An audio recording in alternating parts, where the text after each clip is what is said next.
Make sure I see it. Sure. So, looks like we're ready. So. All right, so I think we will get things going. For those of you who don't know me, my name is Mike Coppinger. I'm the Executive Director of the Killington Pico Area Association. I really appreciate you coming out on such a blustery winter day, and streets and roads might be a little difficult to travel, but we live in Vermont, and that's how we have to handle things. So we are here tonight for an opportunity to meet the candidates who are running for Killington Selectboard.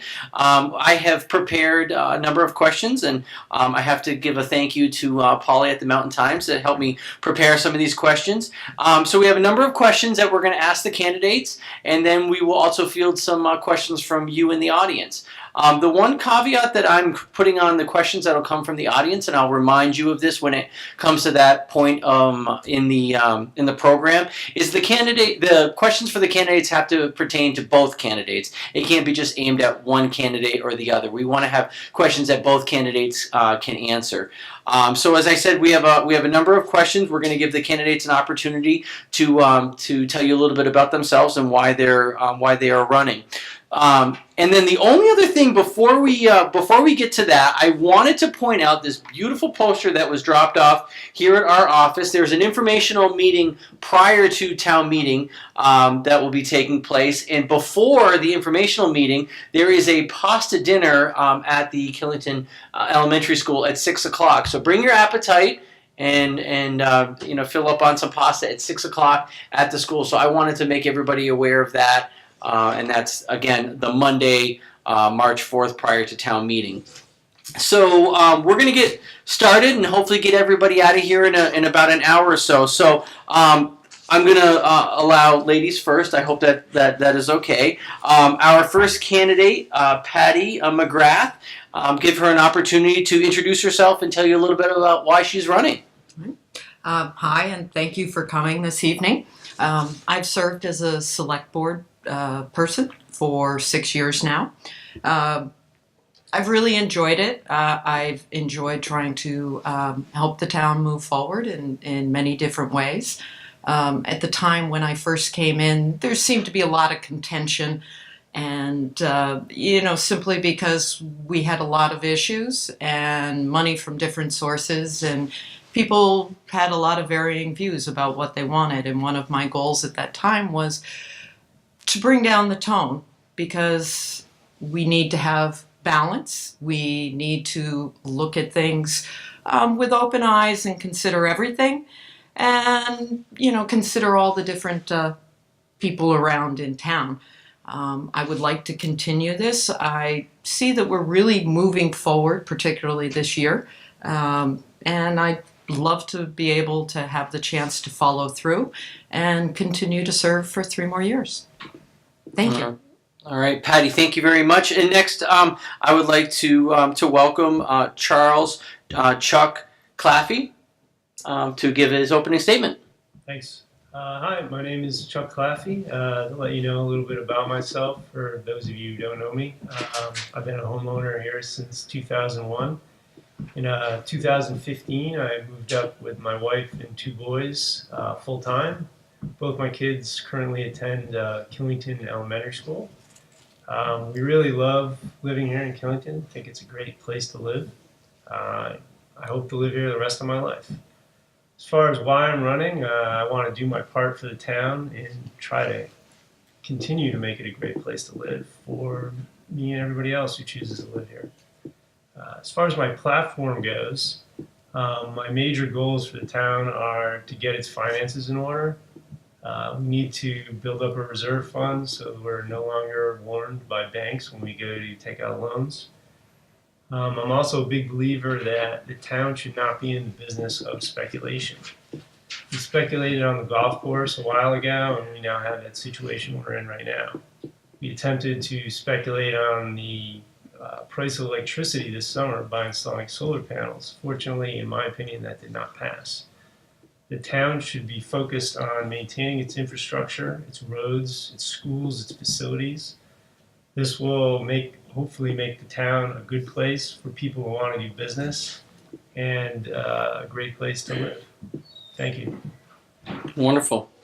So the Killington Pico Area Association is a economic type organization. So our first question is kind of going to be centered around that. So Chuck, the first question will go to you, and then Patty, you'll have a chance to give your answer as well. So the first part, Chuck, how important do you think economic development is for the town, and how should that be funded, and what strategies should be used?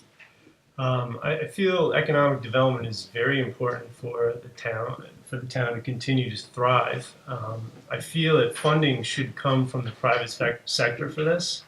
The town's role should be, mainly confined to being as welcoming and to business as it can, to make doing business here as easy as possible, cutting through any red tape or assisting in businesses in any way that the town can.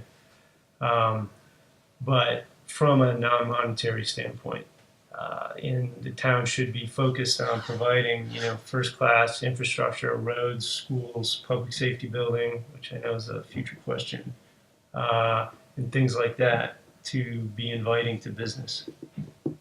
Great. Patty, same question to you. How important do you think economic development is for the town? How should it be funded, and what strategies should be used? I think, as well as Chuck does, that it's extremely important for the town. I think that at this point in time, I also agree with him that our economic development should be focused mainly on infrastructure.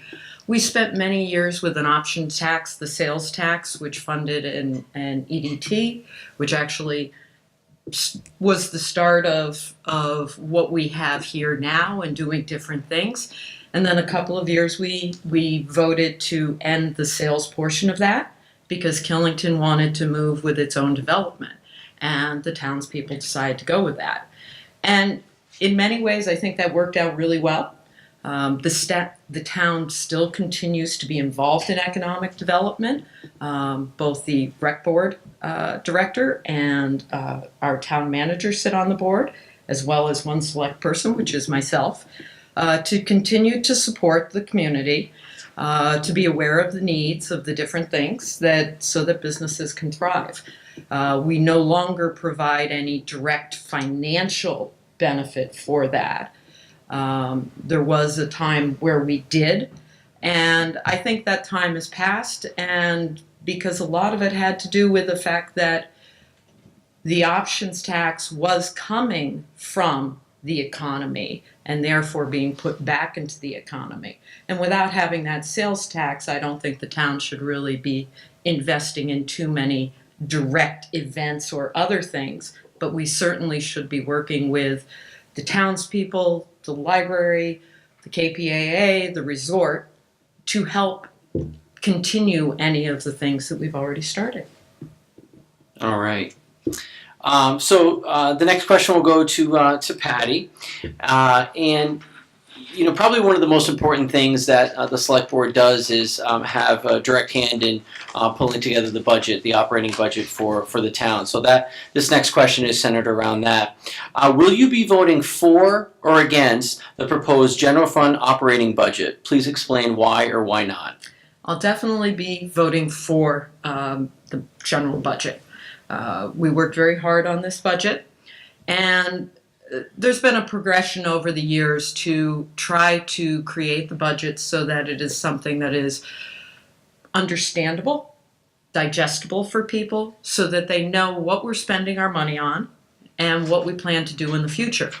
And I think this year, despite the fact that it does mean that there would be a tax increase, this particular budget is a culmination of many years' work. Chet has been with us for many years before he was town manager and was always pushing for us to have a sustainable capital budget. So anyways, as far as the budget goes, it's been broken down mainly now into looking at it as operations, capital funding, and debt service. And when you look at that budget, operations is actually down. Capital is up because we have been underfunding that and for many years. And this is where we need to get it for it to be sustainable. And the debt service is at a point where we would like to keep it reasonably level. And it looks like if we are follow through with this game plan, we can.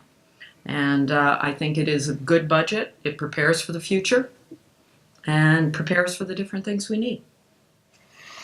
So Chuck, same question to you. Will you be voting for or against the proposed general fund operating budget? Please explain why or why not.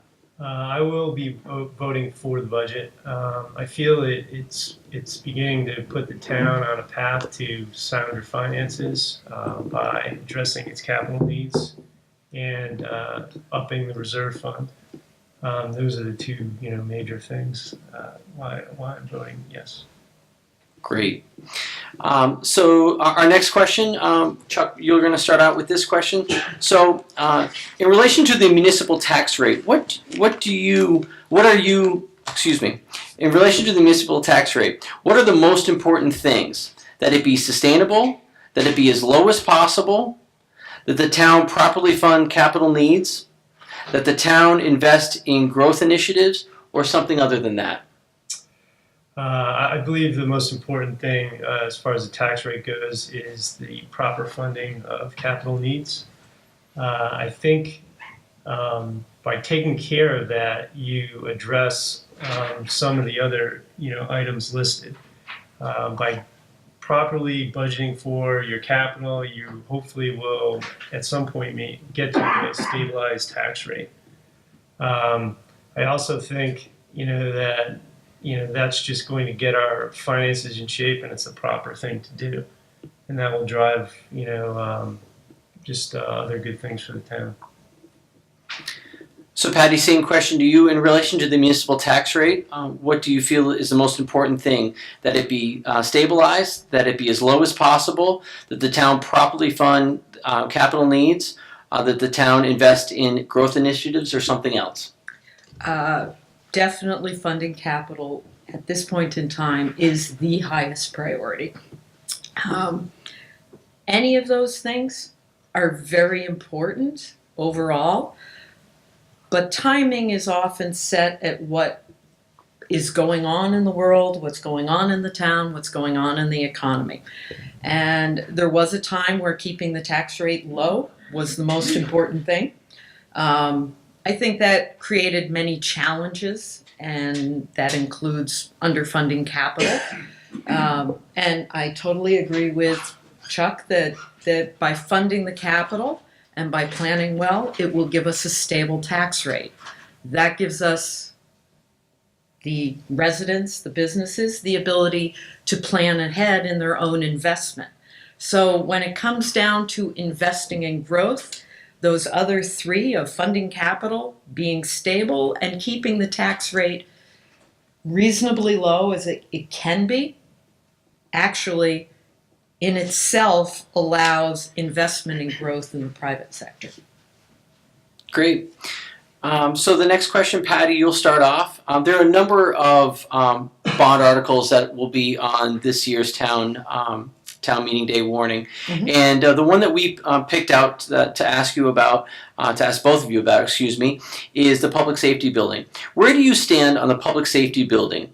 Will you support this article at town meeting day? Please explain why or why not. I will absolutely support it. It's definitely needed. The old firehouse is well beyond usable at this point, and we do need a safety building. This is something I have to give credit to Jim for, as he said, there is a cost to it, but the reality is without a safety building, without a fire department, all of our insurance is going to go up. So you could either pay more in insurance or you can pay a little bit more in taxes. And at this point in time, I think the safety building is definitely the right thing to do. It's needed, and it also provides part of the community because you have fire and rescue, you have the volunteer fire department, you have the police department, and all of those things are important to the community. So Chuck, same question to you. Where do you stand on the public safety building? Will you support the article at town meeting day? Please explain why or why not. Yes, I will be supporting the public safety building for many of the reasons that Patty mentioned. The current building is not the code. To bring it up to code would be very expensive and prohibitive.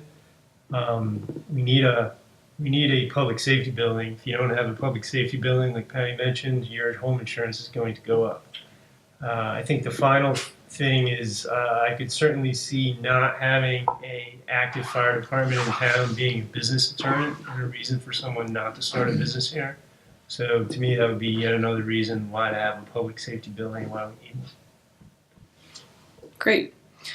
So Chuck, this next question will start off with you, and this is a really interesting question because it kind of talks about a little bit about what we hear in by the water cooler or cocktail parties or out at the bar or wherever it may be. But in your estimation, what issue is the most widely misunderstood in the public? I believe the most misunderstood issue is taxes and where they go and what they're used for. Hopefully most people realize there's two components to our tax when you get billed. There's the town rate for services in the town, and then there's the education rate. Reading up on the education rate, it can get pretty confusing, like all the different acts that have been enacted in the state to try and stabilize and make education equal for all the towns in Vermont and not just Killington. It's very difficult to understand. It gets pretty complicated. But that, and I've tried to educate myself on these matters to see how it works and understand because, obviously we had to vote last year on becoming a school union and what those type of things entail. And, the education, part of the tax bill is the way overwhelming, part of your tax. So understanding, why that is and where it goes, I think is probably some things that people don't quite understand. Great. Patty, same question to you. In your estimation, what issue is the most widely misunderstood by the public? Well, I liked Chuck's answer. I did want to say that because I think that is one. The one area I found is economic development. We all talk about it, but we all look at it in very, very different ways. Some people look at economic development as only infrastructure and roads and things that the town can do. Other people only look at it as events. Other people only look at it as getting a village built. But it's really all those things. And it's how they all fit in together. And everybody's going to look at it a little bit differently because everybody comes from a little different place, business-wise or job-wise. And it's often caused a lot of problems. So I think I would like to see people understand that economic development takes collaboration of people who want to do or want a part in all of those things, so that we have a balance as we move forward and that all the pieces fit together in a way like a jigsaw puzzle. Thank you. So Patty, this next question will start with you. And during the budget, the 1% options tax had been brought up, and it was pointed out a little while ago that the 1% sales tax had been repealed a short time ago. So this next question is related to that. Would you support the 1% options tax being reestablished here in Killington? Please explain why or why not. Okay, so there is already, number one, the 1% on room and meals, which still exists. I would not support, particularly at this time, reinstating the sales portion of it. Part of the reason that we did let go of this tax was much because Killington wanted to invest in itself and they felt they had a better chance if they did not have the sales tax. And I think it would be awfully soon to switch that around, almost a failed promise. And like my cohorts in crime, so to speak, on the board, We were talking about that because we do have to keep all options open. We have to talk about all options. But personally, I would not choose to go in that direction. I don't think it would be appropriate to do that, number one, for at least a couple of years. And number two, it would have to have a very, very direct purpose with a sunset. Because I think we all found last time that when you get a large pot of money coming in, everybody wants to spend it on a lot of different things. And that causes contention, and it hurts the community. Okay. Chuck, same question to you. Would you support the 1% options tax being reestablished? Please explain why or why not. I would not support reinstating the 1% options tax. This was originally for economic development, which, these programs have run their course, and the town is no longer, taking part in economic development, rightly so. We also gave our word as a town to the resort and surrounding businesses that once we were done with this, it would be revoked. So I really feel, the town has to stand by its word and stick to that. Okay. So Chuck, this next question is to you, and we're going to talk about another town asset, which is the Green Mountain National Golf Course. What is your opinion of the current management of Green Mountain National Golf Course? What are the next steps for this town-owned entity? I feel Brown management is doing an adequate job. I was disappointed that the town did not solicit multiple bids for this work. I feel that's just proper due diligence that the town needs to do, and it wouldn't have cost us anything. We also possibly could have gotten some extra ideas for free that may have helped us out. I do feel that Brown has done a great job in highlighting the lack of a capital plan for the golf course. Golf course has lots of capital needs, and I think we as a town need to begin to address them. Most of them have been brought up in the various meetings. I feel like the next step needs to be that we need to get a complete budget for the golf course that includes all of its capital needs moving forward, including the irrigation system, any carts, building maintenance, anything that is involved with operating the golf course. After that, I think in a year or two, we'll get a more clear picture on how well Brown is doing and what we can expect from the golf course. I used to work at a golf course when I was growing up. I called up the pro I used to work for. Golf is a very difficult industry right now. There's lots of competition, and there's basically flat, user play. So it makes it difficult to run a golf course. I think, as a town, we basically need to see just exactly how much money we're going to lose or hopefully make in the future. But that needs to take into account every bit of capital that golf course is going to need going forward. And Patty, same question to you. What is your opinion of the current management of Green Mountain National Golf Course, and what are the next steps for this town-owned entity? Okay.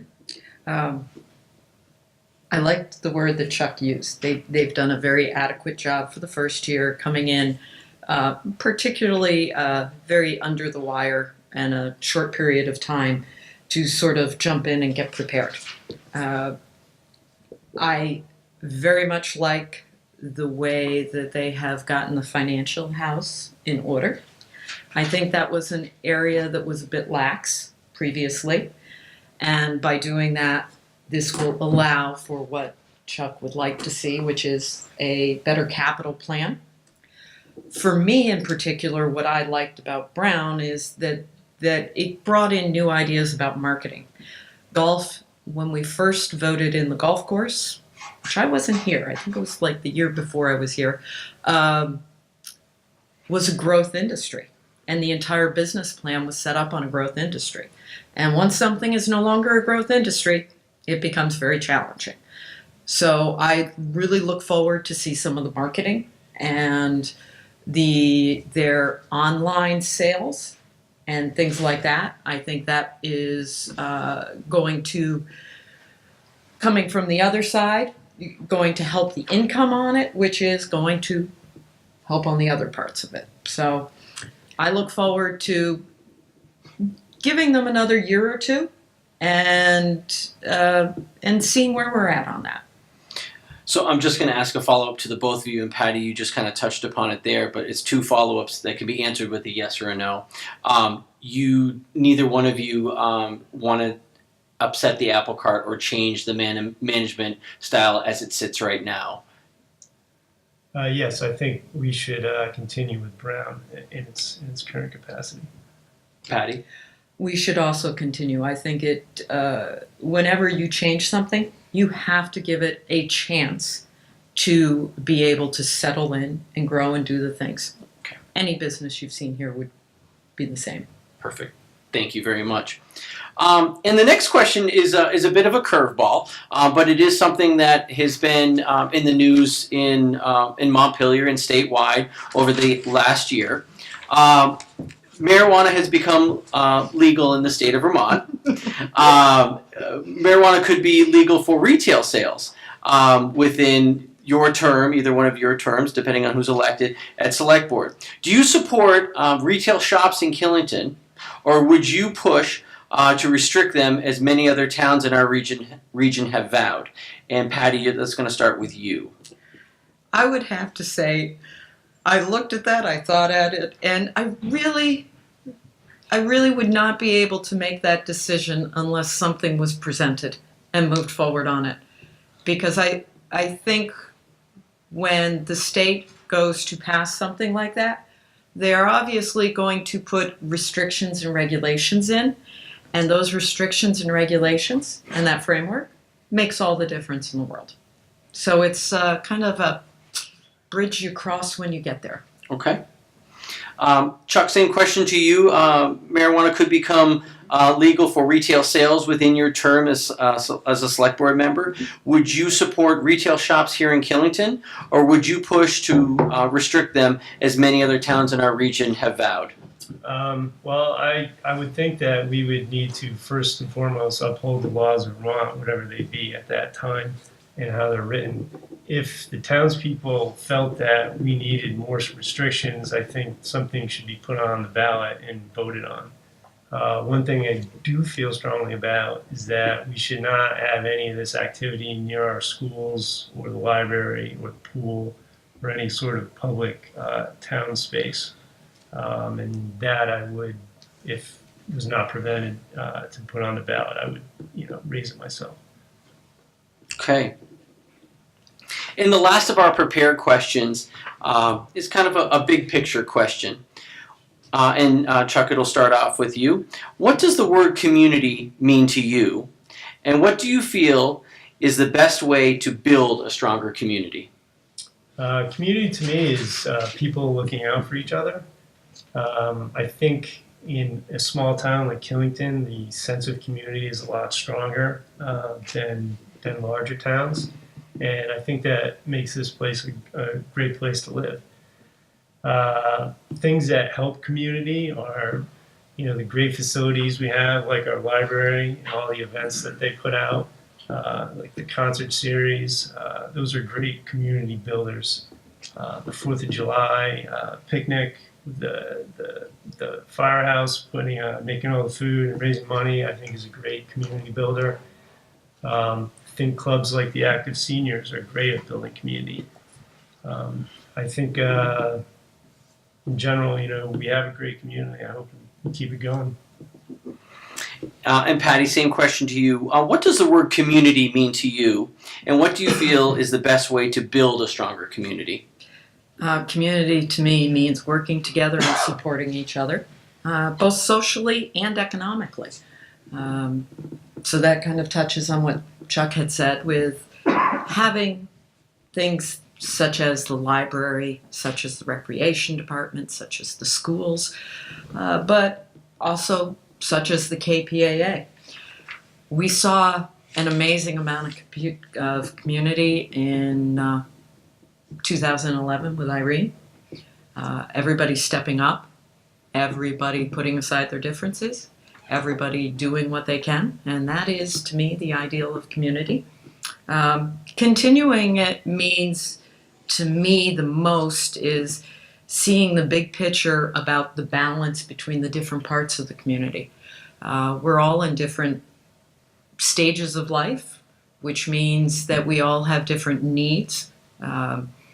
Like, for example, I was talking to Chuck earlier how nice it is to have the kids at Killington Elementary School. It was a big part of our social scene. When the kids then moved on and up, and now it's, as with adult kids, the business community is more of our social scene, but they're all still part of our scene, and they're all interconnected. So that's going to end the prepared portion of our questions. And do we have a Facebook question? Really? Wow. The Facebook question is, how do the candidates differ since you agree on many different things? And that comes from Holly. Okay, so just to reiterate, the way I'd like to do our questions from the audience is number one, that all questions pertain to both candidates, can't single any one candidate out, and just raise your hand to be called on, as Sarah did in the back, and then I'll repeat the question so everybody can hear it. So the question is how do the candidates differ? Since it sounds like there are so many things that they agree on, at least that we've heard tonight. So, Patty, that question's going to go to you first, and then to Chuck second. We agree on a lot of the things. We probably differ in the direction that we look at it, and maybe the direction that we will solve our problems. Coming from a background of being here my entire life, and in Killington 28 years, I don't know, quite a long time. I tend to look at things from a very historical perspective. I always need to go back years and look forward. Chuck, on the other hand, will probably take a look at things with much more fresh eyes because he hasn't seen the same things. And that's probably the best thing, is that we all understand that we're coming from different places, and yet we still have pretty much the same type of goals. We just might have areas of more importance or less importance.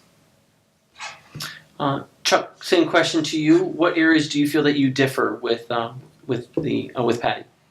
I think my main difference would probably be in taxation, and I don't believe that we should base our tax rate based on how the economy is doing. Our needs are our needs, and if we don't pay for them, now we're going to have to pay for them later.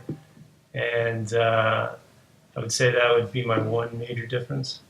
It's a difficult question. That is a difficult question. Is there a question from the audience to anyone? Yes. Yeah. Why is the town continuing to support a golf course that it owns for a number of years now, that only technically we're supporting with increased taxes? So the question is, why is the town continuing to support financially a golf course that continues to lose money year over year? Is that the best way to phrase it? Basically, yeah. Philosophically, I don't believe the town should own the business. Okay. So, Chuck, that's going to be a question to you first. Sure. Well, I agree with you that the town should not have been in the business of speculation on the golf course. However, we've made our bed and now we have to sleep in it. I think, in my opinion, the best plan for the golf course is to get a real honest budget for it, see what Brown can do with it, and if it can be made a going concern where it no longer loses money. Some other things that we can look into for the golf course is it's not used at all during the winter. Possibly we could, use it to generate some revenue. That would be my plan, to see, at the end of Brown's term or in a year or two, if it can get it to a point where it sustains all its needs. And if it can't, then I think we really need to re-examine it and see, what our prospects are with it. Can it be sold? How big a loss that's going to be to the town, and things like that. So, Patty, same question to you. Why is the town and the select board continuing to support a golf course that has been losing money year over year? Once that golf course was built, it was ours, and we had to deal with all the problems that it created and any benefits it created. I do have to say, it has been a thorn. However, just to give you an idea, this is something I have followed quite a bit. I think it's 2000 and I want to say 10. The debt on the golf course was about 4.9 million, and through refinancing, for realizing that the town is going to be paying for the debt no matter what. So we might just face up to it and actually get the debt paid down. That amount that we owe on it now is at the end of 2018, the fiscal year. So this would be June 30th, July 1st. The golf course debt was down to $2,126,000. So the improvement over the last 8 years has been significant.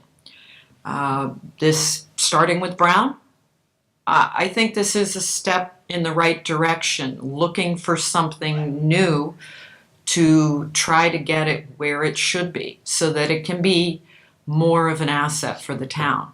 It is an asset, but at the same time, it's also a liability, and we need to make it more asset than liability. Can I have one follow-up on that?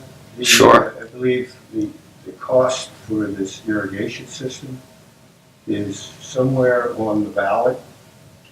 Is it No. not at all? No. I know earlier meetings that I attended, there was some discussion of what those costs were, and I assume they would be in one of those places on the ballot. We actually start discussing things sometimes years before they make it on the ballot, because part of this job is about planning for the future, and those plans do change.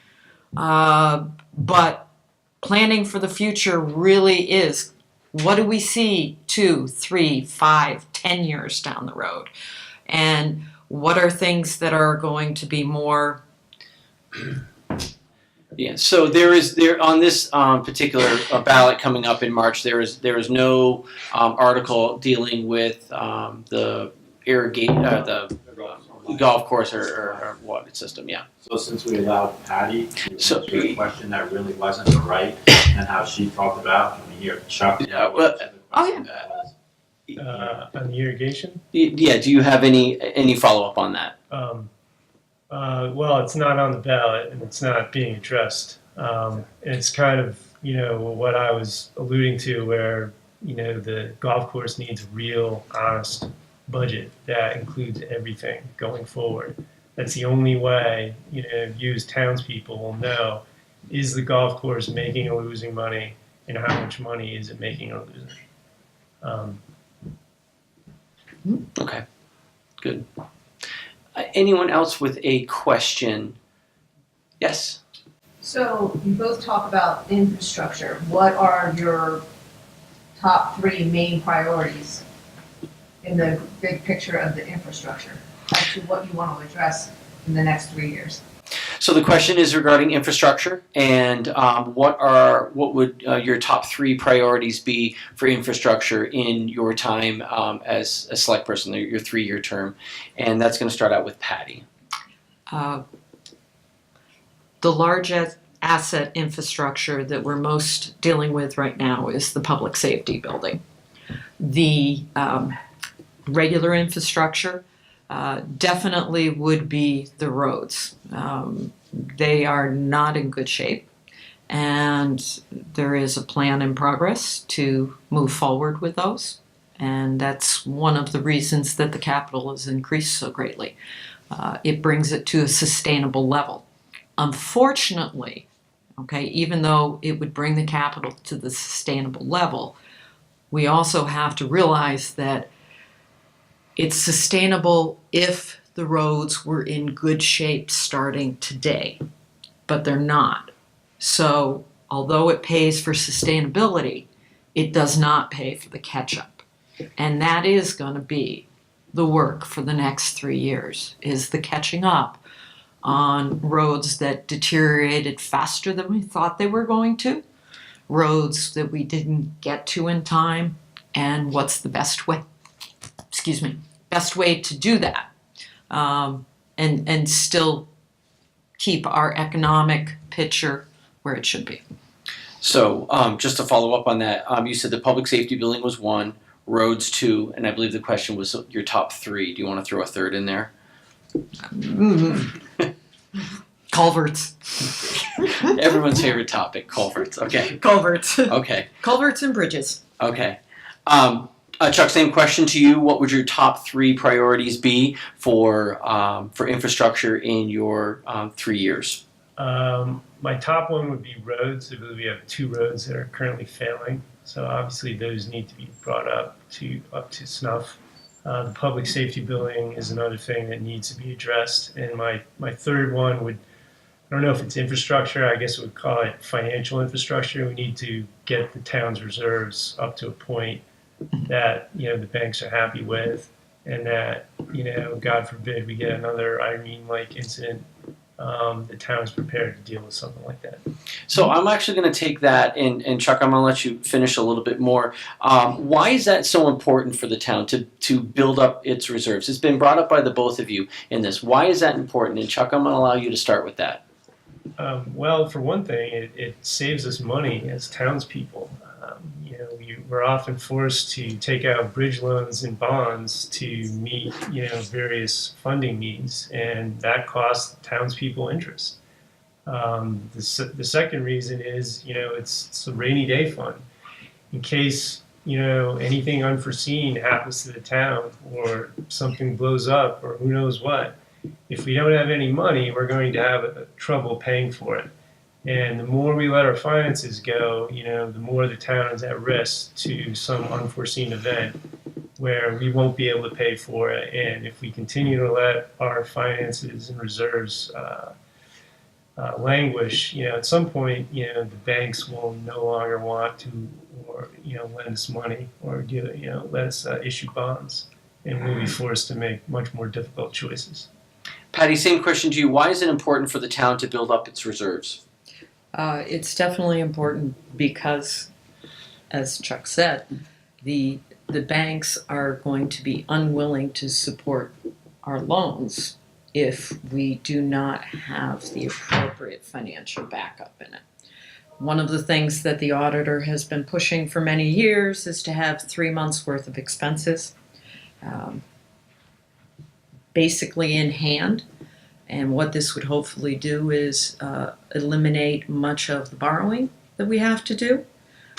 And it would also put us in a position where we are prepared if something unforeseen happens.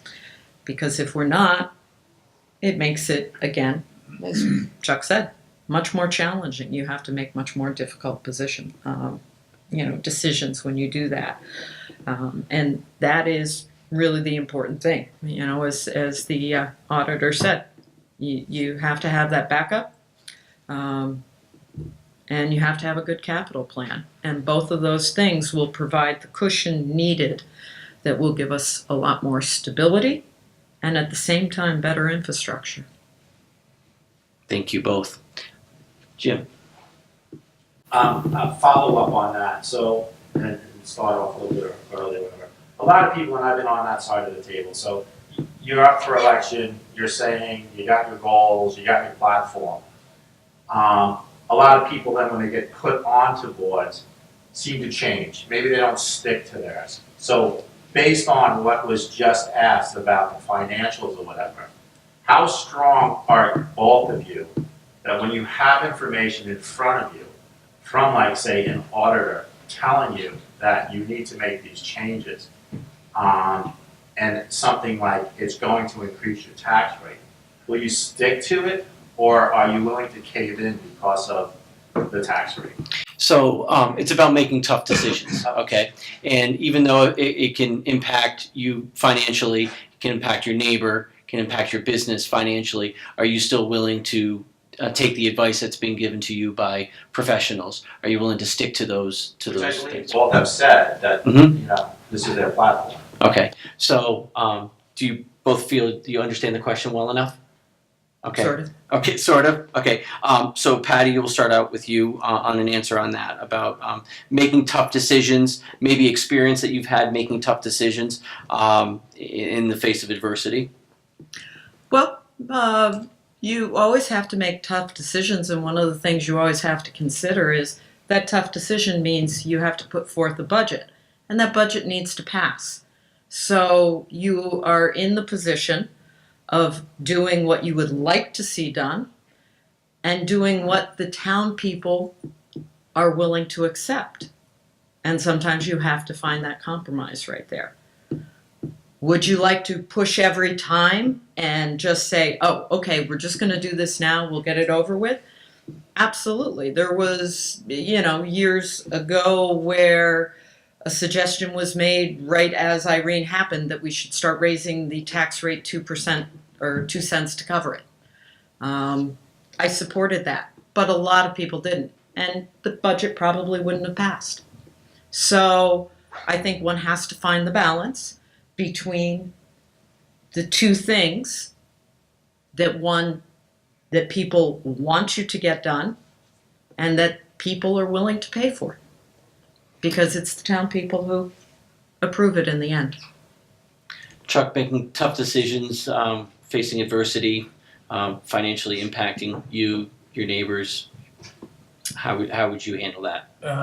Well, I'm a firm believer in facts, and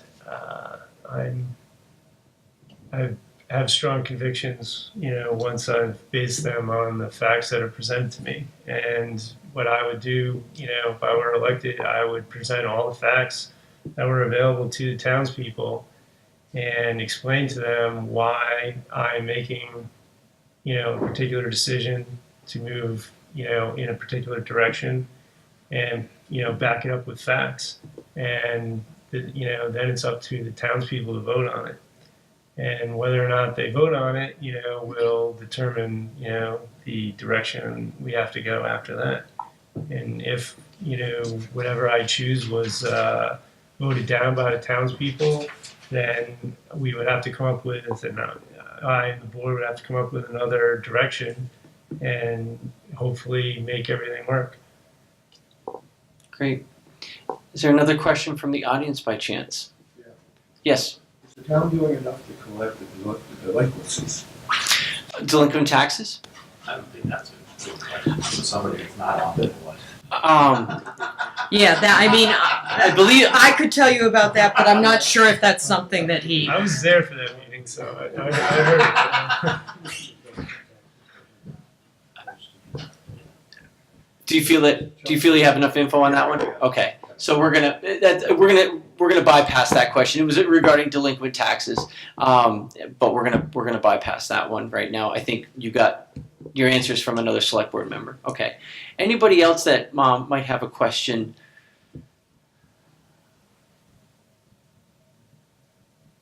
Really? No Facebook. Any Facebook questions out there, Sarah? No? Okay. Well, with the weather out there, it might be better for us to get home early. I just want to remind folks that the informational meeting will take place at the Killington Elementary School at 7 o'clock on March the 4th. That's Monday, March the 4th. And then the polls will open for the town of Killington at the town office, which is located on River Road, from 7 a.m. to 7 p.m. And then after you have voted and done your duty on Tuesday, I'd like to put in a shameless plug that we have a mixer for the Killington Pico Area Association at the North Star Lodge. Everyone is welcome to join us for that. It's from 5 to 7, and I assure you we'll be talking with Lucretia to get the returns and let everybody know how the elections turned out. I want to thank Chuck and I want to thank Patty for joining us this evening. I want to thank Sarah Newell in the back, who is our videographer, who was able to capture this. And I want to thank all of you for coming out tonight. I really appreciate it. And I think we should give these 2 candidates a round of applause. Great. Thank you, everyone. Have a wonderful night.